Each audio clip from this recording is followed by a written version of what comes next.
Welcome in to another episode of my Dynasty Fantasy Football YouTube. Today I'm looking at some 2026 Dynasty stashes. As always, make sure to subscribe to the channel if you haven't. Let's go. So, the first player, and we featured him before, like a month ago on Dynasty Stashes, Devin Neal. And again, we're talking about Devin Neal because of an injury. First, it was Kendre Miller like a month ago. Now, Alvin Kamara. And I do think there is some potential with Neal. So, in 7 games, 17 carries, 61 yards, 3.6 yards carry, and 12 catches for 64 yards. We did see that he was more involved as a pass catcher this past week. Taysom Hill did get some run, but at the end of the day, Taysom Hill is old. Taysom Hill is not going to be around forever, and Taysom Hill is not really a running back. So Devin Neal, if someone's going to get 15 carries, it'll be Devin Neal. Now, again, the Alvin Kamara injury. So Kamara suffered an MCL sprain. He's going to miss some time. I don't know how long that's going to be. It could be a week. It could be 3 weeks. I mean, we'll have to see. But this leaves an opportunity for Devin Neal, who was a good collegiate prospect. He had over 1,000 rushing yards in all 3 of his final college seasons, total 49 rushing touchdowns, 77 receptions across 40 years. So he's involved as a pass catcher. And he did that at Kansas, which is a Power 4 school. So against strong competition. And Kamara is already 30, and the Saints can save $8.5 million in cash by cutting him in 2026. I have no idea why this decided to load as a ticker. But whatever. Regardless, what I would say about Devin Neal, and this is more of a strategy conversation that I'll close out the segment on, is that these types of running backs, Devin Neal is a player who people had heard of in the pre-draft process. I liked in the pre-draft process. If Devin Neal is good, people will believe it. They'll believe, oh, well, I've heard of Devin Neal. I liked him. Well, now he's doing well. That's not so surprising. You'll be able to get value for that player. And a lot of Dynasty is a value game. So someone where you can get trade value for them often is more valuable than someone who doesn't carry that same type of name cachet, especially when we're talking about the bottom of our Dynasty rosters. Perception does matter at the bottom of our Dynasty rosters, where we're more focused on flip value than anything else. Now, speaking of, I don't want to say perception, but kind of the opposite of perception, Brenton Strange. Now, I feel like the perception about Brenton Strange is that he hasn't done anything. And that's not true. He's just been out of sight, out of mind. And he's been really involved this year. In 6 games, 25 catches on 29 targets. That's a really good catch rate. 297 yards. I mean, that's really good yards per target. 4.2 catches and 49.5 yards a game, which is really strong for a tight end. I mean, that's a borderline tight end 1. But I think some of the problem with Brenton Strange is he just hasn't happened to score a touchdown this year. So because he hasn't scored a touchdown, nobody's saying, well, Brenton Strange won me that week, right? But this is strong for a tight end. This is very relevant. So why is he Dynasty stash? Immediately, he came off the injury, off IR, and immediately when he first came back, caught all 5 of his targets for 93 yards. He led the team in receiving. He was very involved, Brenton Strange, in his first game back. And he's just 24 years old, 2nd-round draft capital, and a strong candidate for a contract extension. Now, do I think Brenton Strange is really a Dynasty asset, really a tight end that's going to be a difference maker? No. But if he's going to get a contract extension, which he will, if he continues this type of play, he's going to gain value. And if he gains value, then that's the type of player we want to stash. It might be too late because he's already come back, but I still don't think people are really thinking about, oh, Brenton Strange. It's not really on the radar. So he would definitely be a candidate to gain some value as we head into the offseason and beyond. Now, player 3, John Metchie. And John Metchie is a very deep name. I don't think people were talking about him earlier in the season. And I didn't even bother to put up the stats when he was with the Eagles because he was irrelevant. He did nothing. But in the 3 games with the Jets, he's had 10 catches, 113 yards, 2 touchdowns, 11 targets, 3.3 catches, and 37.7 yards a game. And really, the first week, he played like 14% of snaps. So he was barely involved. But now he's having a full role. He's been a starter the last 2 weeks, over 80% of snaps. Him and Adonai Mitchell, the 2 new guys, have been the Jets' starting wide receivers. I don't know if I've ever seen something like that, where a team's 2 starting wide receivers are 2 players who started the year on other teams and came in via trade. That is very unusual. But regardless, that is what's occurring. Metchie had a good week last week, and he's a restricted free agent. I don't know if he's going to get interest on the free agent market. I don't know if the Jets are going to put a tender on him. I'm sure this is something I'm going to talk about on the offseason, and this is the type of stuff that I go into detail on the Patreon, this type of contract detail. I usually just mention it on the YouTube, but in the Patreon, I'll really explain, what restricted free agent, what all this stuff means. So with that being said, he is a player who has a potential to gain value. And there was actually some discussion in the Patreon Discord about John Metchie, which would have been interesting if you want to become a patron and see future discussions. Now, if you like my YouTube content, you should sign up for the Patreon. I'm offering a 50% discount off your first month at all tiers using code Tyler50. You can get all my rankings, including weekly start sit, access to Discord, all my write-ups, where I do a write-up about every single NFL game, Patreon-only videos, direct message fantasy advice, and the ability to ask in advance questions for the YouTube videos. Tiers begin at just $6 a month, $3 with the discount. If you want to know more about the Patreon, check out my Why You Should Join the Patreon videos on the channel. They're on the homepage under Patreon promos, and a new one will be releasing on Friday. I'm going to pre-record that today, actually, and release it on Friday because I'm not going to have a chance to do a recording over the next couple of days. So, with that being said, I really appreciate everyone who signs up. I will say this. Some people have asked about the YouTube comments. There's a reason I do not ask people to leave them.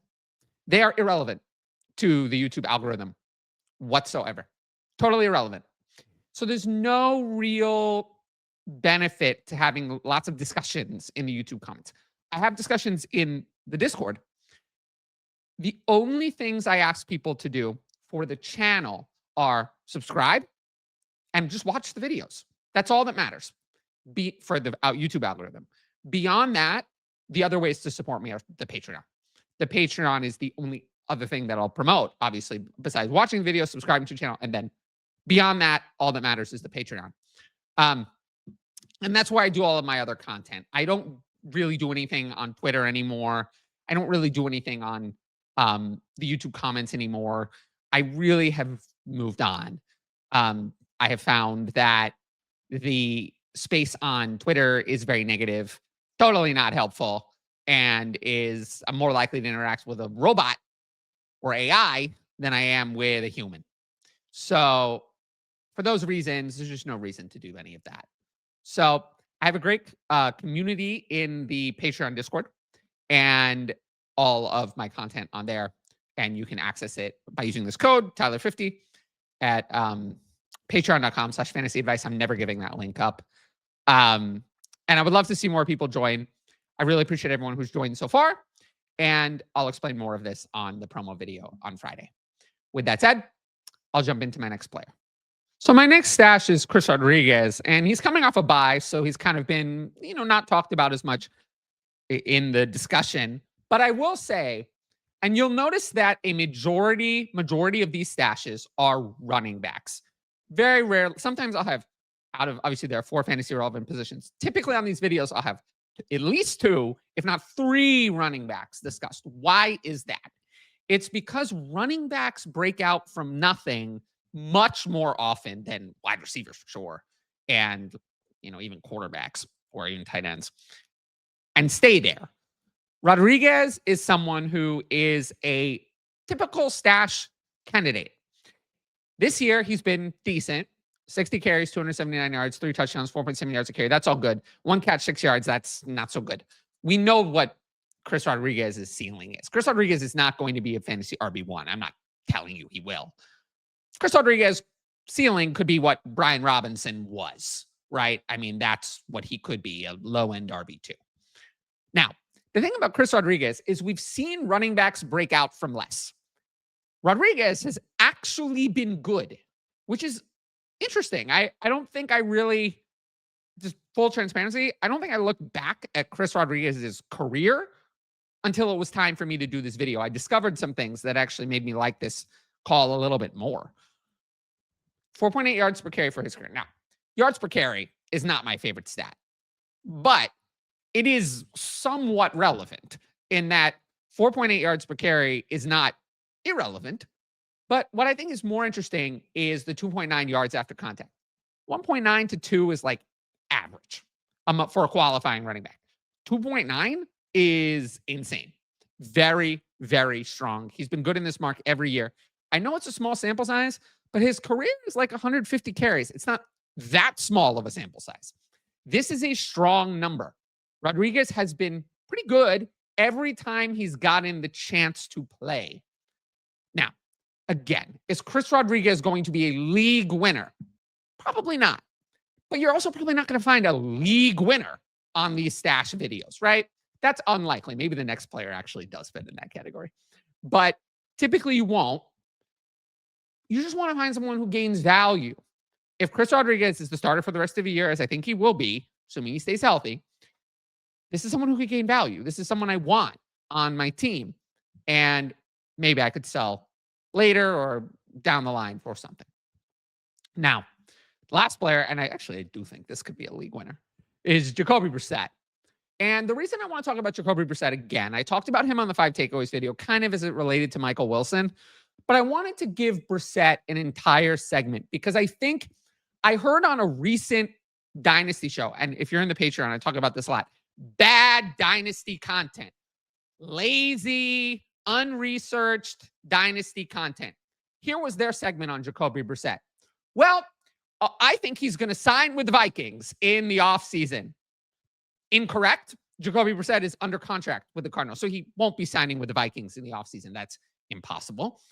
Or a whole segment on another show. Where might Jacoby Brissett land in free agency? A quick Google search would have told you that Jacoby Brissett is not a free agent. So this is why I say that most other Dynasty content is awful. It's awful. It's bad, lazy, bad Dynasty analysis. It's not that hard. But, before I spend another 20 minutes on that, let's go back to the basics, right? He's played 8 games, started 6. Brissett has 66.8% completion. Solid number. 11 touchdowns, 3 interceptions. Sounds good. 7.2 yards per attempt. That's a, good-ish. But the passing volume is really strong. 314.5 passing yards a game. Now, we know that Jacoby Brissett, I'm not going to bother to go through Jacoby Brissett's career. We know that Jacoby Brissett this isn't even Geno Smith. Jacoby Brissett has had a lot more opportunities to play than Geno Smith. We know that Jacoby Brissett is a high-end backup. That's what he is. He's one of the better backups in the NFL. Is he playing well recently? Yes. Did Jacoby Brissett at 32 years old become better? I find that hard to believe.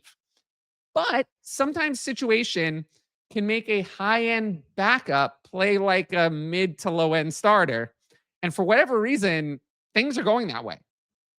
Now, the Cardinals, and this is again something I talk about more on the Patreon, but what matters is they owe him $5.44 million to play for them next year. Obviously, they're going to be keeping him at that valuation. Not cut him. That is a bargain for whatever his role is. $5.44 million is a bargain. Are they going to get rid of Kyler Murray? I think so. Who are they going to bring in else? We have to see. But Jacoby Brissett, at the worst, is going to be their quality backup. And at the best, is going to be their bridge quarterback. He's going to be there. He has played well. They're not going to get rid of him. And this is not Mac Jones also. I don't think no team is trading a day 2 pick for Jacoby Brissett. Someone might trade day 2 pick for Mac Jones, but they're not trading a day 2 pick for Jacoby Brissett. He's just going to be a Cardinal next year. And that's fine. But that means that he has potential to start some games. And what happens if Marvin Harrison Jr. is added to this Michael Wilson breakout and Trey McBride? And that doesn't even include the possibility, all those players are under contract. That doesn't even include the possibility that they could add someone else, make the offense even better. So this is just a player where I think the value goes beyond this year. It's not like some of the other deeper quarterbacks. I think we're going to be talking about Jacoby Brissett as having some value in the offseason. How much? That's a discussion for another day. But that's why he's in this video as a 2026 Dynasty stash. So I got some interesting Patreon questions today. So I'll go through those now. Is there ever such a thing as having too many rookie picks? This is one of my favorite questions, actually. There was discussion in one of my leagues about this recently. So the answer to this is yes and no. Is there such a thing as having too many rookie picks like now? No, there's not. I'll give you an example. I had a league last year where I went into the rookie draft with 25 rookie picks. I made 4. I think maybe it was 3 or 4. So I had 25, made 3 or 4. What happened? Traded the picks away for veterans, traded them away at a value for future values. So yes, if you make 20 rookie picks, you probably did something wrong. That did not maximize your assets. If you have 20 and make 10, okay, you made some trades, good moves. You got some values there. So the answer to that's yes and no. In terms of having them now, no such thing as having too many. But yeah, if you made 20 rookie picks, I doubt you maximized your assets. You probably should have tried to trade some of them at a value. What's the optimal number of bench spots for a league? If it's hard to pinpoint one number, oh, yes, it is. What is definitely too shallow or too deep?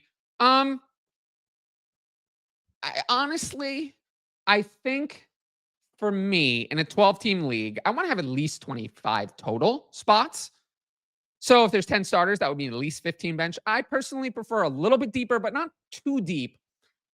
Like there does come up, I want it to be worth it to check waivers sometimes in season and in the off season to make it worth it that there are some players that are on waivers at some point, but that starting players are not available on waivers. So yeah, for a 12-team league, 30 spots or so. But yeah, it's some of it is personal preference. What are some players that are worth rostering this year, but will be roster cloggers this offseason and should be cut to make space for rookies? Okay, so that's typically like the older, not super valuable players. Like, what's a good example? I don't know. I mean, it's hard to think of a good example off the top of my head, but like, there are a lot of players like this, like backup quarterbacks who don't have any path to relevance, or running back like Jeremy McNichols. I'm not going to hold Jeremy McNichols throughout the offseason, right? That's not going to accomplish anything. Someone like Dawson Knox. Like, yeah, Dawson Knox has had a little bit of value when Dalton Kincaid is injured, but I'm not going to hold Dawson Knox the whole offseason hoping, like, what? What am I hoping for?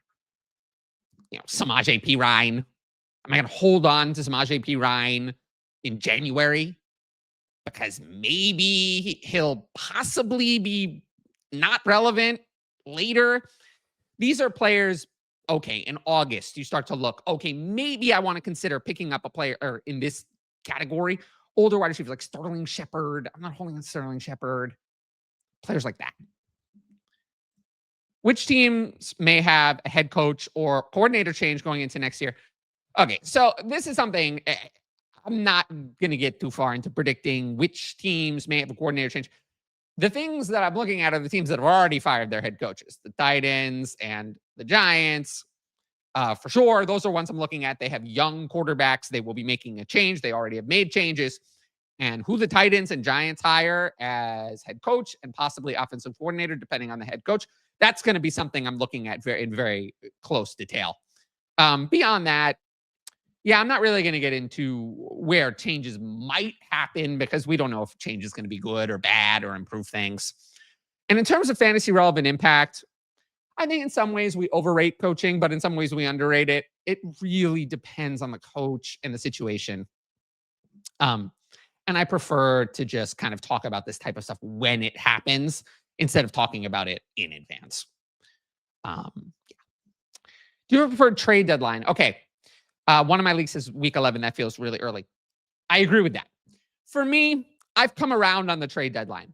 I used to say, I don't want trading during the playoffs because who knows what will happen. Crazy things will happen. Oh, no. I've just found in playing with leagues with no trade deadline that those things do not happen. I just have never seen someone do crazy things. And even if they do, let them do it. It makes it easier for the rebuilding teams, the bad teams, to become good again. And isn't that what you want? Don't you want it to be easier to rebuild and not have rebuilding be an endless process?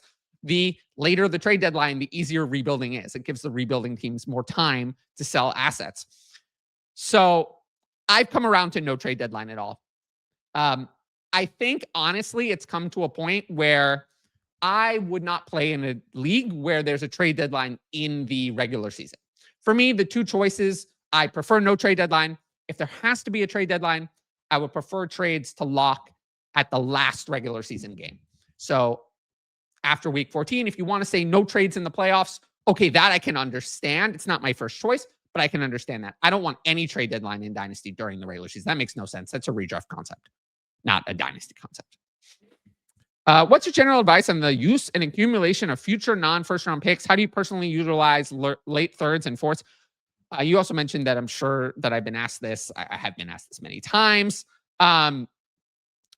So in general, I would say I like getting them as throw-ins on trades.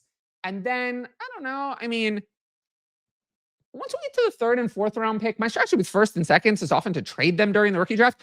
Third and fourth round picks, oftentimes I actually end up making a lot of those selections. I think I'm pretty good at evaluating gems late in rookie drafts and getting values on players. So sometimes I just end up using those picks. Occasionally I'll end up trading like a couple of mid thirds for a future second type of thing you can do. But yeah, I do trade for those as throw-ins. I am often a stickler. I'm someone who like, oh, I won't do this deal unless I get a third thrown in. Sounds irrelevant, but I really am that kind of stickler when it comes to negotiation. I'm very difficult to negotiate with. But yeah, that's kind of my take on late thirds and fourths. It'll come up more during rookie season, but generally high level, that's my opinion on that. Okay. If you like the video, make sure to support the channel by subscribing, and don't forget to hit that new hype button to help the videos in the algorithm. Plus, hit the notifications bell so you can be notified about all my exciting content as it drops. Of course, if you want my best fantasy football advice, it's available on the Patreon. Dynasty content year-round and start set content in season. 50% discount at all tiers using code Tyler50. You can sign up in the link in the top right corner of patreon.com/fantasy advice. Use that code Tyler50 for 50% off your first month. Every sign-up helps support my independent content. But once again, thanks for watching, and I'll see you all later.